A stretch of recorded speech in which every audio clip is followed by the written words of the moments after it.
एक लड़की की सबसे बड़ी कामयाबी होती है कि उसके ससुराल वाले उसकी तारीफें करें।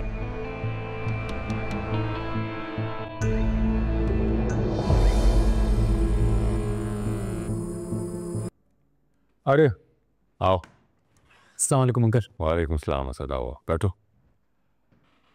क्या हाल है? क्या लोगे? चाय, कॉफ़ी, कोल्ड ड्रिंक? कुछ नहीं अंकल, बस खा पी कर आया हूँ। आपने किसी काम से बुलाया था, खैरियत?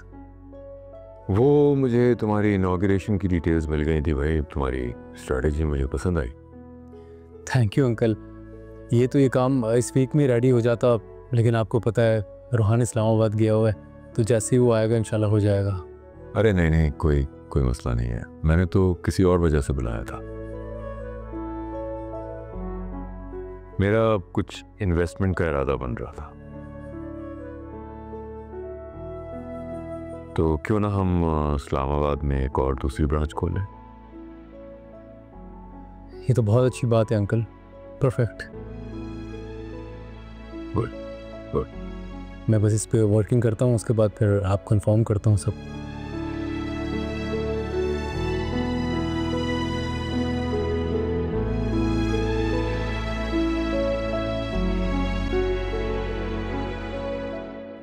बानो,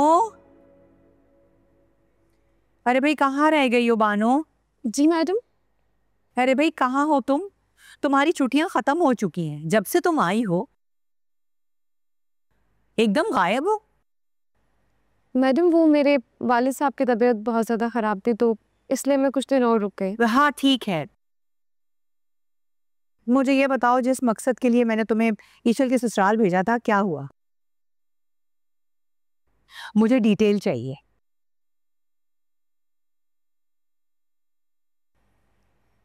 जी मैडम, सब ठीक है वहाँ पे, बल्कि बहुत अच्छा है।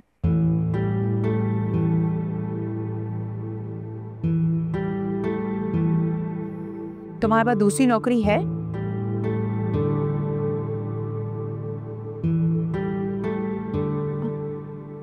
नहीं मैडम, दूसरी नौकरी क्यों? दूसरी नौकरी देख लो तो बेहतर है, क्योंकि मेरे घर में ना झूठे लोगों का कोई काम नहीं है। नहीं प्लीज़ मैडम, ऐसा मत करें। मैं आपको सब कुछ बता दूंगी। वो मुझे ईशल बीबी ने मना किया था, वो नहीं चाहती थी कि आपको कुछ भी पता चले। अब जो कुछ भी बताओगी सच बताना।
हनाया हम लोगों को भी ज़बरदस्ती एयरपोर्ट ले गई थी, और बस हामिद को लगी थी कि हाइजा से मिलने के लिए चलें, फाशिर के साथ हम लोग भी आ जाए। बहुत अच्छा किया मुर्शद तुमने।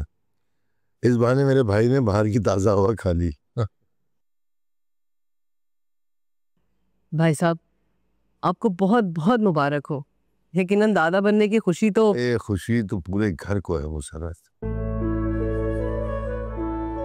सारे लोग आयजा के लिए एक पांव से खड़े हैं।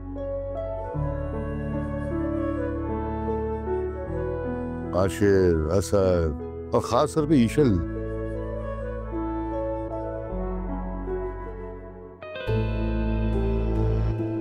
ईशल ने तो वाकई में कमाल कर दिया भाई।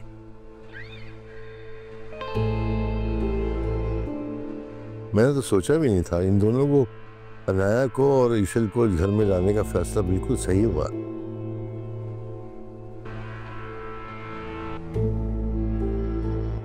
इन दोनों ने आयजा के साथ साथ इस घर को बहुत अच्छी तरह संभाल लेना है।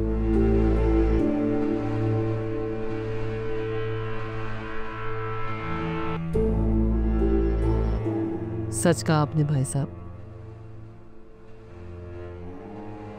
ईशल को देख के कहीं से नहीं लगता कि ये इतने बड़े घर से आई है।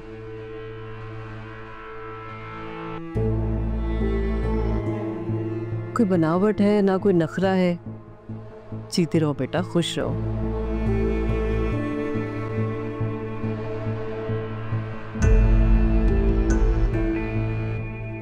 और तुम्हें पता है, एक लड़की की सबसे बड़ी कामयाबी होती है कि उसके ससुराल वाले उसकी तारीफें करें।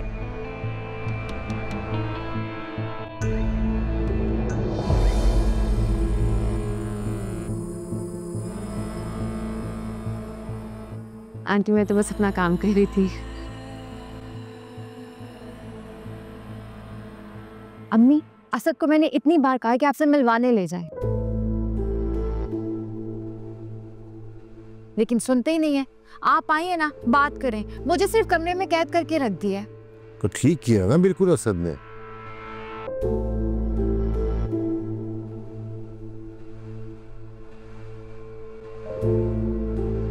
तुम अपनी जिम्मेदारियों में फिर से निकलती नहीं, उलझी रहती है और वक्त किसी की नहीं सुनती। अब तुम आ गई हो ना, यहाँ रुको और इसे समझाओ।